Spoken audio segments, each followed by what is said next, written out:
Good morning, everyone. This is Kate O'Byrne. Welcome to YG Network's very first On the Radar call. We're delighted you could join us, and we're particularly delighted with the speakers we have this morning. At YG Network, we're going to be trying to highlight a positive conservative agenda, and these discussions are one way of doing that. We hope to have these as a regular feature, bringing policymakers and policy experts their ideas that'll focus on addressing the anxieties and aspirations of the middle class. Now, Senator Thune needs very little introduction. He's, of course, serving in his second term as senator from the great state of South Dakota. Welcome, Senator. Thanks so much for joining us. Thanks, Kate. Great to be with you. Now, Senator, as you know, we're going to focus this morning on jobs and unemployment, particularly long-term unemployment. Long-term unemployment, as you well know, is at a post-war high. 4 million Americans have been unemployed 6 months or longer, and the labor force participation rate is the lowest in over 30 years. Now, the other evening, President Obama addressed unemployment, and my first question is to get your response to what he had to say. How's this for a leading question? Were you disappointed in his prescription, Senator? Well, it shouldn't come as any big surprise that the answer to that would be yes, Kate. And by the way, thank you for hosting us this morning, and thank you to all of the folks who are on in this Young Gun series. I'm always flattered to be included in anything that's described as young anymore. No, but you and me both, Senator. Well, with the president, as is typically the case in a State of the Union speech, I think tried to sort of lay out the laundry list of things that he would like to do, most of which involved government solutions. And I think the thing that was missing in that, Kate, was the need to get the private economy growing and expanding again. And, we're 5 years into his presidency now. It's hard for him to argue that this is somebody else's problem. This is his economy. You still got unemployment remains at staggering levels. Income inequality has actually increased on his watch. The Democrats' policies of higher taxes, more regulations, more spending really are smothering Americans' opportunity to secure a job, start a business, or increase their take-home pay. And the ladder of opportunity that available, the largest ladder of opportunity for low and middle income families, has always been broad and sustained economic growth, which is something that the president's policies have failed to produce. And I think that those economic realities speak for themselves. And you look at the December was the weakest month of job growth since January of 2011. You had 350,000 more Americans last month simply quit looking for work, which has brought the labor participation rate to its lowest level in 36 years. You've got 4 million Americans who've been unemployed for more than 6 months, which is 3 times higher than the pre-recession average. And you got median household income down by $4,000 since the president took office. At the same time, the public debt has nearly doubled. So what we've got to start doing is embracing policies that make it easier and less expensive to create jobs. And there are a whole bunch of bipartisan measures that we could and should take action on immediately to create jobs, and those were things I didn't hear from the president. I heard a lot about unilateral action, which I just don't think that's the correct way to proceed. There are a number of things that we could do today if the president were willing to meet us that would literally create jobs, have immediate impact on the economy. Senator Thune, let me ask this. I'll first tell our guests, if you've thought of a question, would like to ask a question at any point during the call, just hit star and you'll go into the queue to ask a question when our discussion ends, and we'll leave plenty of time for that. Senator, beyond the obvious need for stronger economic growth, would you share with us some of your specific ideas for addressing the problems of the long-term unemployed and the prospects for maybe finding some agreement with specific proposals addressed to that population? Well, I think, Kate, too often what the president tries to do and the Democrats try to do is to address symptoms rather than address problems. And we all, coming out of the recession, felt it was important to extend emergency unemployment compensation to people who were unemployed for long periods of time. But we're now up on the 13th extension. We keep calling these emergencies. At some point it becomes a permanent baked-in policy, and we're not addressing the underlying problem. And to me, That's what we ought to be focused on. And so when we sit here in Washington and talk about things that Democrats want to do, like extend emergency unemployment insurance for another year or increase the minimum wage, really that's not the heart of the problem. The heart of the problem is creating good-paying jobs for middle-class Americans. And so what we came out with, I had a proposal actually that I hope to get voted on if we got into a vigorous debate over increasing or extending unemployment insurance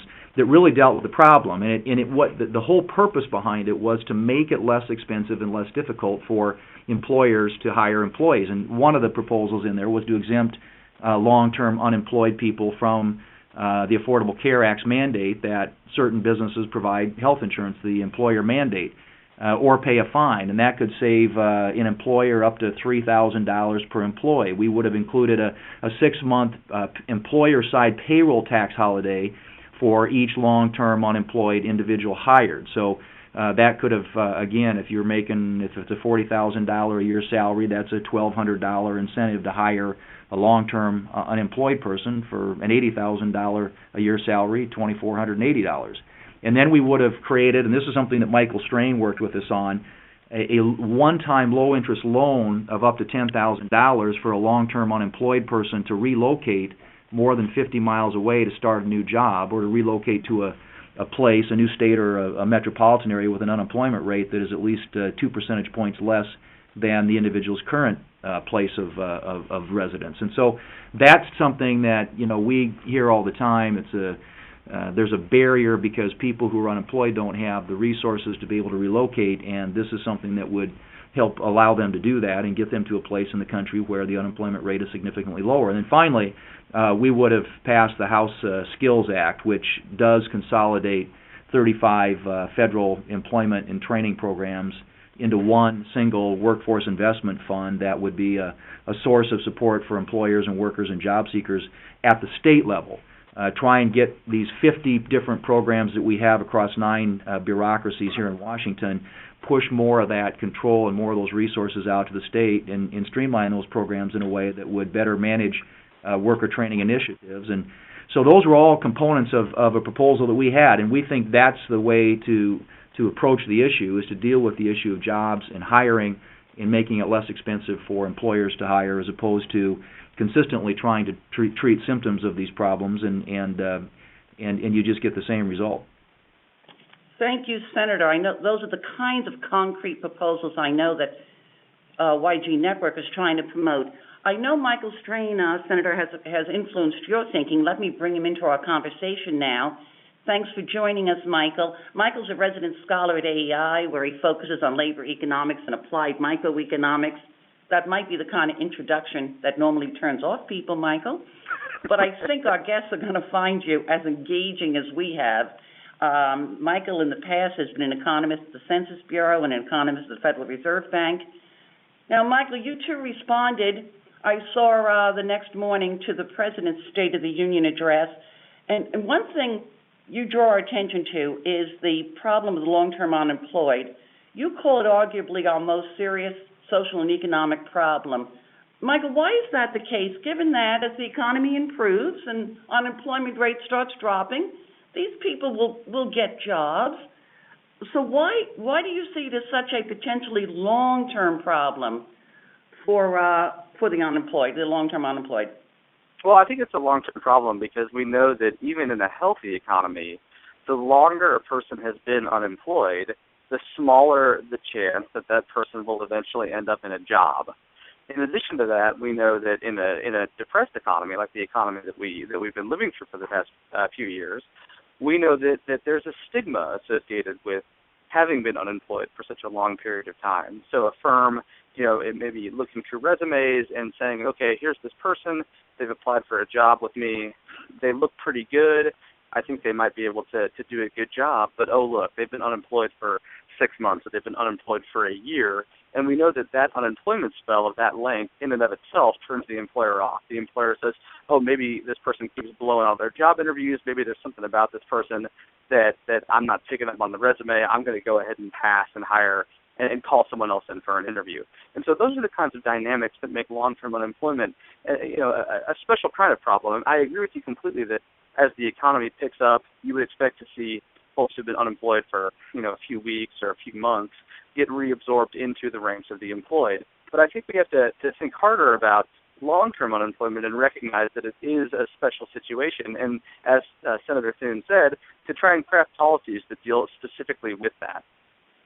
Michael, again, I'll remind our guests to press star in order to get in the queue to ask questions.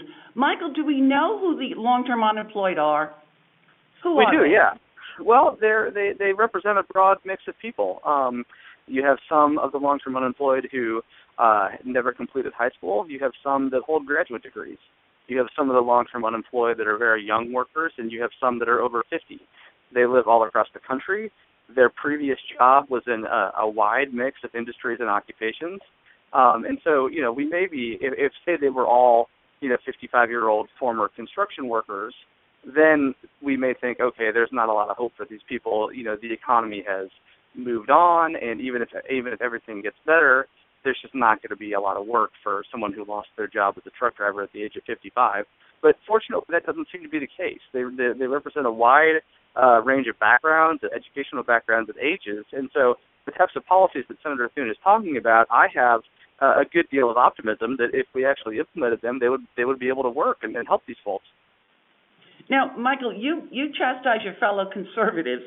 You think they have to, quote, dig deeper, that broad policies, pro-growth policies or closing tap loopholes are simply inadequate to the task. Would you address a few of the ideas, including the one Senator Thune is sponsoring, that could have a real concrete effect on addressing the problem of the long-term unemployed? So I do criticize some of my fellow conservatives from time to time. Things like low taxes and balanced budgets. So those are very good policies and worthy policies, and they're necessary policies for long-term economic growth. But I don't see them offering a lot of potential to help the long-term unemployed, over the next few years. And so I think we do need to think of some concrete policies. One is the relocation assistance that Senator Thune's office has been working on, which I think is a really great idea. Another is to help shorten commute times.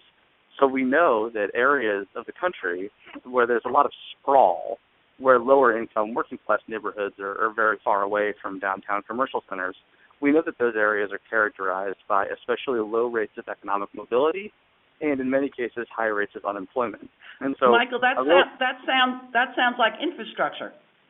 Well, it doesn't necessarily have to be expensive, infrastructure, and certainly doesn't have to be, shovel-ready short-term projects, right? One thing you could do that would be, pretty cheap and pretty easy is just buy a whole bunch more buses and have the buses run express from those low-income neighborhoods into downtown. So instead of stopping the whole way, have them service the lower-income neighborhood and then run express right into downtown. That dramatically shortens commute times. That opens up the number of jobs that folks who live in those areas have open to them, and it can help connect workers with employers who are looking to hire them in much the same way that relocation assistance can. Another idea that I think holds out a lot of potential is actually lowering minimum wages for long-term unemployed workers. So we know that firms look at a long-term unemployed job applicant's resume and they see it as risky. One reason it's risky, especially for the lower skilled and younger long-term unemployed, is they have to pay $7.25 an hour. They have to take a $7.25 per hour risk. So if we lower the minimum wage, we lower the risk they have to take. Now, if we did that, we would want to supplement it with a wage subsidy or an earned income tax credit expansion or something like that to make sure that no one who works full-time and heads a household lives in poverty. But that's a good way of lowering the risk for firms, helping those folks to get jobs, and still making sure they can share in the broader prosperity of being an American citizen. So I think there are a bunch of interesting ideas out there, and I think if we can just get government to act, we can help these folks. Senator, you're holding employers who hire the long-term unemployed, those new employees, exempt from the Affordable Care Act, and the payroll tax holiday would also serve to reduce the cost to an employer. Would you elaborate a little bit, Senator, on federal job training programs? Why do you think they've had such a disappointing result? Why aren't they more effective? There certainly are enough of them. Well, one of the reasons, Kate, is there's so many.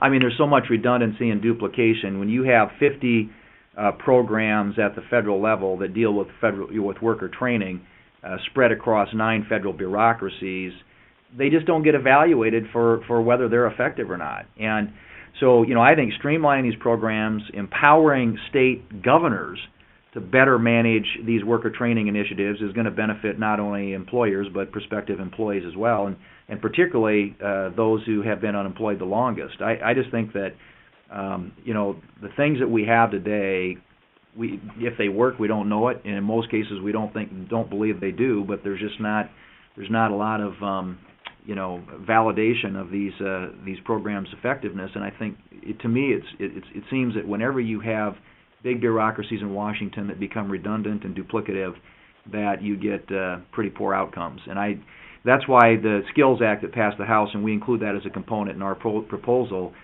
simply would take a lot of these and consolidate them into one program and distribute that power and those resources out to the states, where I think that job could be done much more effectively. And I would mention one thing too. I mean, one other way, another form of wage subsidy is the payroll tax holiday that we talk about in our proposal, because it does reduce the cost of hiring, which is essentially, I think, what and Michael talked about some ideas to do that as well. But we've got to figure out ways to make it less expensive and less difficult for employers to hire new employees. And unfortunately, too often, what we're seeing here coming out of Washington, D.C., and particularly the President's proposals, make it more expensive. I mean, the minimum wage increase on the surface may sound like a good thing, but you look at all the analysis, all the data over time, and it destroys and it kills jobs. So why would you want to put policies in place that kill jobs? We want to create jobs because that's the best pathway back to, that's the best way to get up the ladder of opportunity in this country. Michael, it looks like the Senate will be taking up an increase in the minimum wage, I guess, in March. Is that true? Is that right, Senator? That's correct. Yeah, I think we think the first week in March, Kate. Michael, what do you think? Helpful? Not helpful to the population we're talking about? I couldn't agree with Senator Thune more. I mean, I think that what you're talking about, on a fundamental level with raising the minimum wage is increasing the cost of hiring workers. I think it's pretty much always a bad idea to increase the minimum wage, but I think right now it's especially bad. If you look at the labor market for low-skilled and young workers, you see 1 in 10 young workers are unemployed. You see 1/3 of African-American young workers are unemployed. You see these sky-high unemployment rates for these young and low-skilled workers. 1 in 10 high school dropouts are unemployed. 20% of young workers are unemployed. And so you see these sky-high unemployment rates for the types of workers that take minimum wage jobs. Right now, as the Senator said, the government should be trying to find ways to make it easier for firms to hire workers. The government certainly shouldn't be increasing the cost of hiring workers at a time when it's already manifestly too tough for these workers to find jobs. Yet polls consistently show, Michael, that despite the obvious effect of raising the cost of employment, increases in the minimum wage remain extremely popular. Given what? You would categorize that as people's mistaken notion that it's going to help low-income workers? Well, so I agree with you that that's what the polls show, and I think that raising the minimum wage appeals to a basic argument of fairness.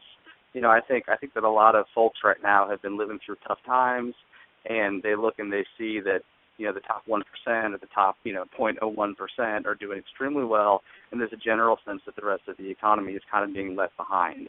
And so when you say, hey, let's give working class folks a pay increase, that appeals intuitively to a lot of people.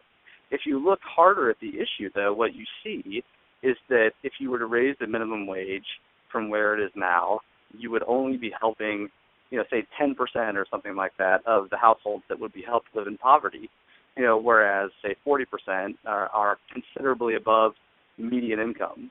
So you're helping a lot of middle-class and upper-middle-class families, and you're not helping a lot of the poor. Also, implicit in the argument is that the cost of making sure that people who work full-time and head households don't live in poverty, the cost of that should fall on businesses. and on the customers of those businesses. And I think that for conservatives to combat this, they need to say, no, all of society has a responsibility to make sure that folks who head households and work full-time don't live in poverty. And the way we're going to achieve that social goal is through an expanded EITC or through a wage subsidy program. That way, not only businesses bear this responsibility, but everybody does, and you're not hurting anybody in the process by lowering employment. I'll remind our audience to hit star in order to join our queue. Let me ask you this, Senator, about the minimum wage. Half the population currently lives in states that have higher than the federal minimum wage. And people who start working at minimum wage, most can expect a raise within 12 months. Are conservatives planning on offering any alternatives to what they see as a destructive increase in the federal minimum wage? We are, Kate. We will be having an alternative which, depending on how Senator Reid structures the debate in the Senate, we hope to get voted on. And it will consist of measures that we think actually address the fundamental problem, and that is the cost of hiring and, addressing the issues that Michael was referring to there, and really getting at the problem here, and that is a weak economy that we need to get growing at a faster rate. And when the economy is growing at a faster rate, the demand for labor, of course, goes up, and the wage levels go up, and that's ultimately the best way to get to where we want to go. The increase in the minimum wage, again, has been pointed out. The CBO, the last time we had this, did a study, an analysis, and concluded that it would cost us hundreds of thousands of jobs. Now, that was from the Congressional Budget Office, and that was at a time when the minimum wage increase proposed was significantly less than what they're proposing to do this time. And I don't think anybody is saying, it does. It appeals to people's sort of fundamental sense of fairness when you talk about it, but at the end of the day, you want something that is effective and something that's going to get the desired result. And increasing government mandates and requirements from Washington, D.C. that increase the cost of hiring don't do that. We ought to be looking at things that decrease the cost of hiring and encourage employers to hire employees, and particularly those who've been unemployed for long periods of time. Finally, let me ask you this, both Senator and Michael. Go back to a concrete proposal that I would think has the potential to enjoy support from both liberals and conservatives. Michael, the Relocation Assistance. Are we seeing a different pattern nowadays on the part of the long-term unemployed? Did people used to migrate to where the jobs were in the past, and what do you think inhibits that now? Well, so we have seen falling mobility among American households. People did used to move from one state to another more than they currently do.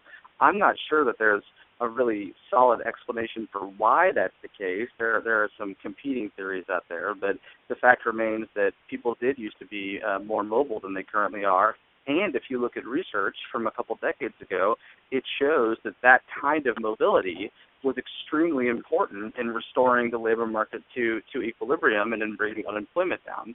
In other words, the principal reason that unemployment used to drop faster after recessions than it has for the last couple of recessions is that people would move from a high unemployment rate state to a low unemployment rate state, and that meant people were reabsorbed into jobs at a faster rate.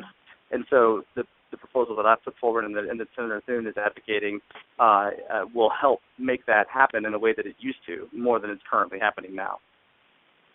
Thanks so much, Michael. Senator, I know I'm encouraged, given the discussion about concrete proposals that promise to address this crisis 4 million Americans face.